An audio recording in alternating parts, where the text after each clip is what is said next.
The U.S. government will print the forms for the 2020 census without a question about citizenship. The Justice Department confirmed the decision late today.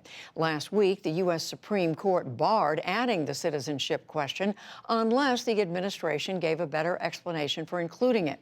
President Trump initially called for delaying the census for as long as necessary. A military court in San Diego has acquitted Navy SEAL Edward Gallagher of murdering a suspected militant in Iraq. Gallagher was found not guilty of all charges today, except for posing with the dead man's body. He could get 4 months of confinement. Defense lawyers called it a huge victory. The U.S. Ways and Means Committee in the House of Representatives went to federal court today to obtain President Trump's tax returns.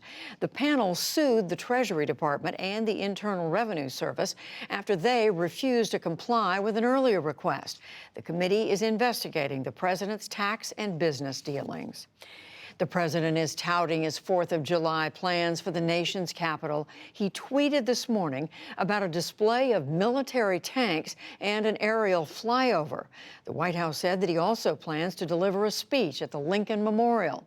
Aides said that it will be purely patriotic, but senior counselor Kellyanne Conway suggested a political theme as well.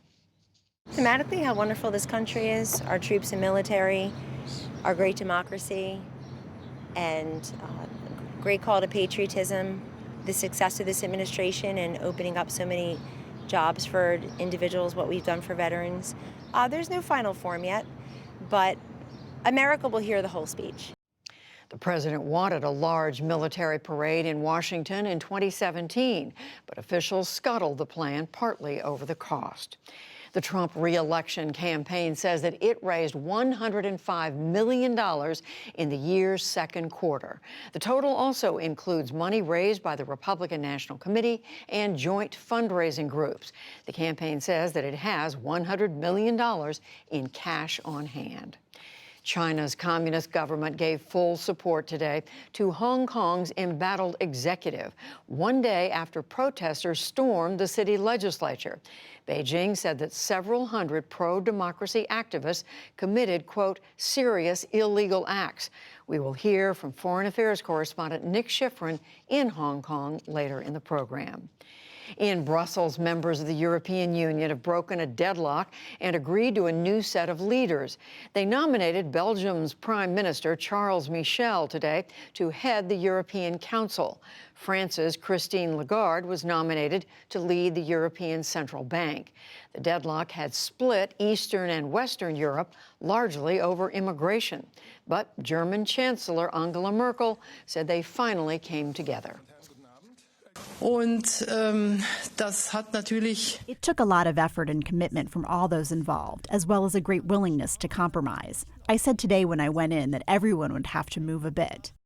The European Parliament is set for an official vote on the nominees tomorrow.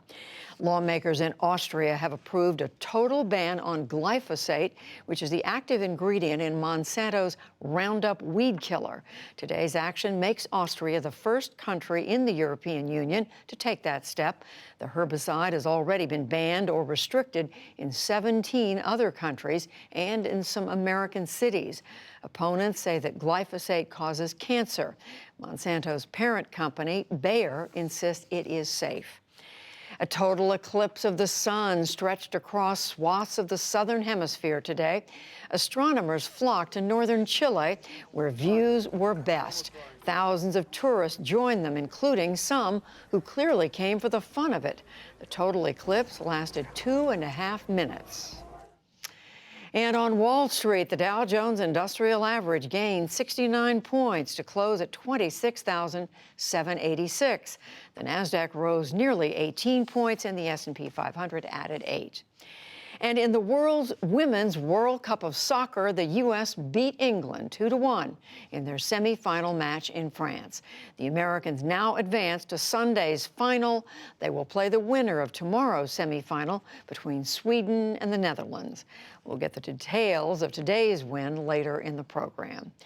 And still to come on the NewsHour, an inside look at conditions inside U.S. detention centers holding migrants. on the ground in Hong Kong after yesterday's destructive protests against mainland China. And much more